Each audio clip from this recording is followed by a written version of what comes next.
Hello, I'm Professor McCoy.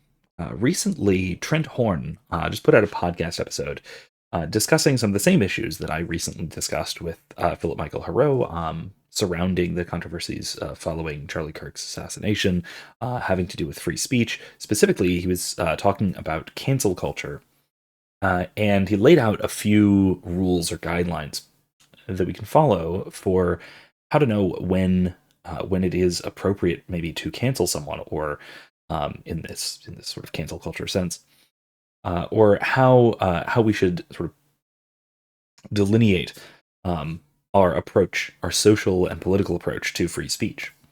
And I want to focus especially on his first two rules that he sets out. So I'll defer over to Trent for a moment. Number one, violence is never an appropriate response to speech. Speech, no matter how offensive, never merits violence against innocent people. Number two, the government should not legally punish speech. In countries with totalitarian regimes, you can be legally punished for any speech that offends dear leader. But even in some Western democracies, you can be legally punished for speech that offends people. So you may notice, or you may not notice, but I certainly did, that these two first rules, rule number one and rule number two that he lays out, are functionally identical. Now you might not notice this, and that might be because you're not thinking in libertarian terms. This comes to one of the most fundamental libertarian insights, which is that the state and individuals are morally indistinct. When the state does something, what's really going on there is that people are doing something, and that they are calling themselves the state. This is a group of individuals acting in a certain way, just like we might. And when they act violently, when they act aggressively, when they act criminally, it's no different from if we were to do just the same. And so, number one, the political violence aspect, what we ordinarily would term political violence especially in the social context right now, that is private individuals expressing violence, using violence to stop someone from saying something, is exactly the same thing, functionally speaking, as the state doing exactly the same thing, using threats of force, i.e. the law, to prevent someone from saying something that those state actors don't want them to say. Now, this is an insight that I spoke about at a little more length in a recent live stream, so I'll just kick it right over to Vincent from a few days ago. So take it away. All right. Well, while I walk through the city, I'll bring up the other thing that I was kind of wanting to talk about. So this is something else that I didn't really have a chance to say much about on my discussion with Philip about the sort of situation in the wake of Charlie Kirk's death. And it's a particular libertarian way of looking at the matter, and especially a particular libertarian way of looking at free speech. And this came to my attention. What made me think of this was something that Dave Smith tweeted, where he pointed out that in the context of looking at the sort of cancellation of Jimmy Kimmel, which it looks like has kind of been semi-reversed or something, but whatever. In any case, the cancellation of Jimmy Kimmel, which a lot of leftists are saying is, it's a violation of free speech. Okay, whatever. And Dave said something like, "That's funny. I thought the violation of free speech last week was the brutal murder of Charlie Kirk for saying something you didn't like."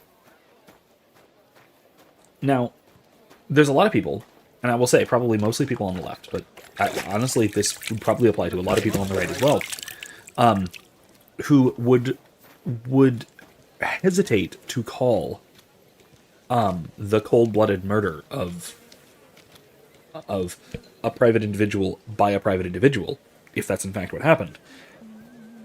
Excuse me. There's probably a lot of people who would hesitate to call that a violation of free speech. But I think that's because we draw the line, we, meaning people in today's society, we draw the line between state violence and non-state violence in the wrong spot. Right? There's so far been this kind of obsession which is an important one, and it's something that I talked about with Philip. So stay tuned tomorrow to see what we had to say about this. But there's a distinction worth making between state action and non-state action when it comes to censorship. Right? If the state was involved with say, like jawboning the CEO of ABC, basically threatening FCC action, because of what Jimmy Kimmel said, that's kind of a violation of free speech. At least probably. You can make a good argument that it is, directly. Because it's state action, right? That is shutting down what somebody is saying. Again, talking about Dave Smith, he made an argument kind of to the contrary, but set that aside. Interesting discussion, which maybe we can bring up, but not for the moment, not for right now. Always welcome here, noble sir. The point is that, yes, we do have to kind of delineate between state action and non-state action in that case, but we also should not distinguish so strongly between state crimes and non-state crimes, because aggressive violence is aggressive violence. This goes to Augustine's point, right, that what are kingdoms but grand robberies? This idea that what we as libertarians object to the state doing is aggressive violence. And that's what we object to.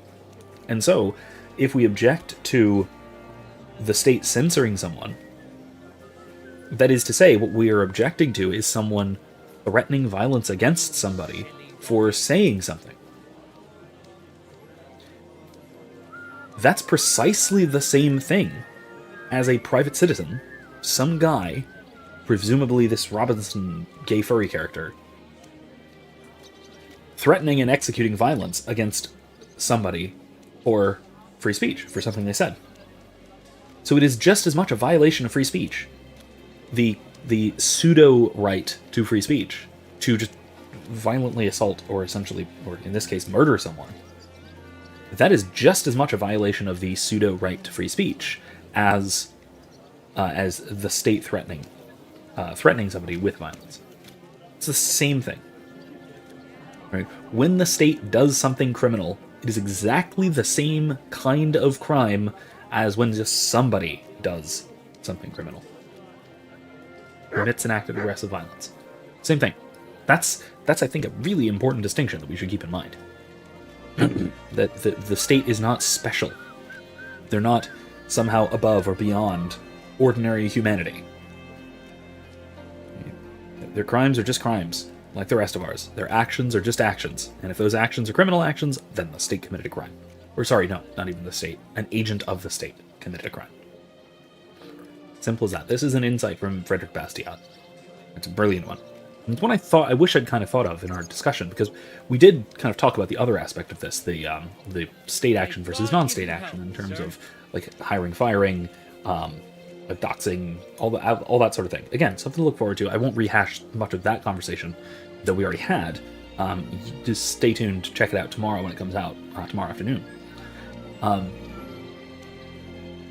But this point, I really think is something that libertarians have a kind of unique insight on. That state violence is just, it's the same kind of thing as any other kind of violence.